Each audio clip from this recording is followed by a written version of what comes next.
All right. So, have you ever heard of the story about the butterfly and the bee? You have. All right. Cool. So, here's what I need. Like, so a lot of people don't never heard of this side of the story of the butterfly and the bee. See, you may have heard of the butterfly and the bee, but that's a different version you probably heard of. But I'm gonna tell you another version of the story of the butterfly and the bee. Now, when you look at um, these two creatures, these two creations of beings, you're seeing one who works and toils all day, all night long. You know, there is no time for rest. This is the bee. The bee is just constantly, busy. This is why you hear people say things like, oh, he's a busy bee, a busybody, like a busy bee. Because, that correlates with bees because bees are very busy beings, creatures. So they're always busy, always doing something, constantly, literally all night, always working. That's why they got the name worker bees because they don't stop working. And the bee is working and toiling all day night, even though this is the design, the way that God has created the bee to be, the design and the makeup inside the bee's, psychology or psyche is to work.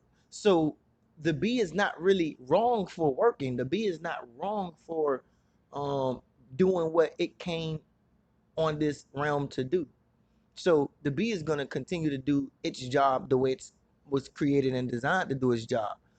The butterfly is the total opposite of the bee, and it shows the bee a different perspective. Now, see, the butterfly who starts out as a caterpillar, okay, crawling and really inching its way toward life. It's crawling, it's inching, it's really just, everywhere to go, it has to crawl, it has to inch on its belly. The bee is flying, it got wings, it can go far, quicker. But the butterfly, it's taking this very sweet time, slow. You understand? And the butterfly has to then, the butterfly has to then be still for a moment. The butterfly is moving so slow to the point where it is almost being still. I mean, the caterpillar is moving so slow to the point where it's almost at a standstill, but it it comes to a standstill in order to metamorph, right? So the bee who's working, and once a bee uses its stinger, you know what happens? Death. Death becomes imminent for a bee. So a bee is not trying. Listen to this.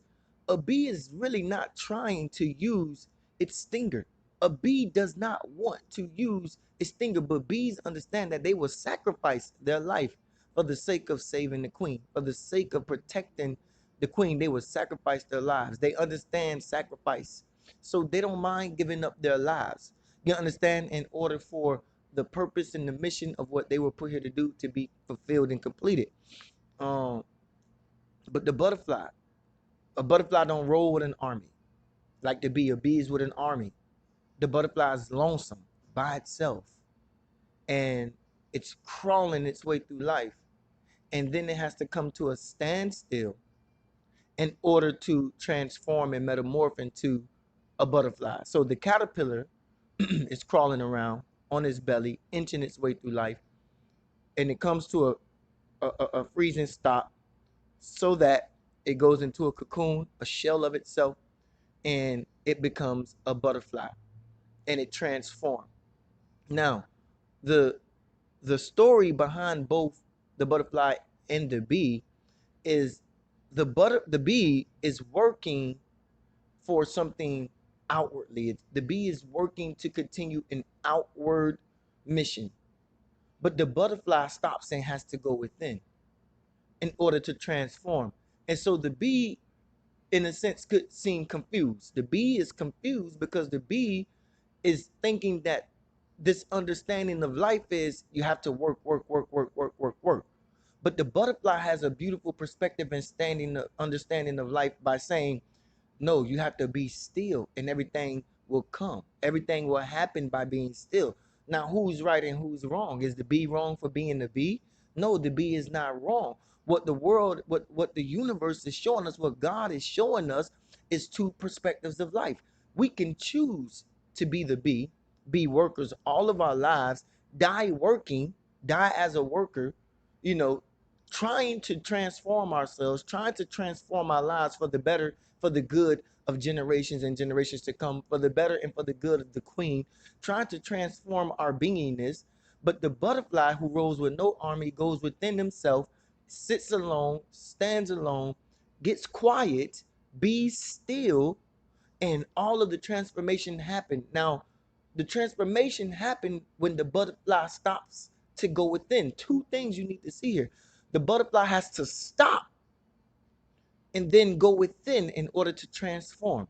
And so for us as beings, for us, we have to understand that we have to stop in order to see transformation. You see, the bee is working for transformation, trying to transform, not into something big or something, metamorph into something great, but it has this mindset that it is working toward a goal of transformation, but the transformation never comes. But the mindset is, I'm working toward a goal, right? We're working toward this goal. They understand that death is imminent by protection of the queen, but the working process in the mind of the bee is we're working for an end goal, but they never get to see the transformation or the true transforming of the goal because it never really transforms. It always stays the same. The goal is always the same for a worker bee. Work till you die, work to produce honey. You understand? So the bee is working to produce honey. You know, this is the pleasure that the bee gets from being a worker bee, producing honey. But it dies producing something sweet. You understand? It dies producing something sweet, right? For us. Beautiful nectar, beautiful honey. But the butterfly doesn't work for anything. The butterfly, the caterpillar stands still, goes within, gets quiet, goes within himself, and the transformation happens. And then guess what? The butterfly and the bee both share the same flower, but the butterfly get to enjoy the nectar now flying around.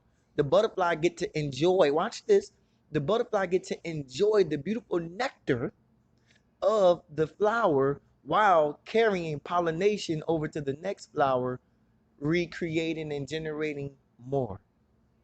You see what I'm saying? And so we think transformation happens by working, but transformation happens by being still and going within. And then the butterfly gets to reap the benefits of, the butterfly becomes a reaper of the benefits of the nectar from the flower. Now it gets to go to and fro to each flower. But as it goes to and fro from each flower, it's carrying pollination, regenerating life. And so what we think is working gets us more. I'm here to tell you the butterfly method shows you that doing less is more. Doing less brings about transformation. Doing less brings about a new mindset. Doing less, going within, dying to yourself.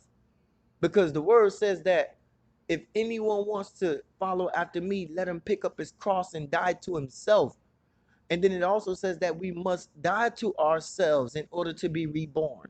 They said, how can one be reborn unless I enter the womb of my mother? But this is not a physical rebirth. This is a spiritual rebirth.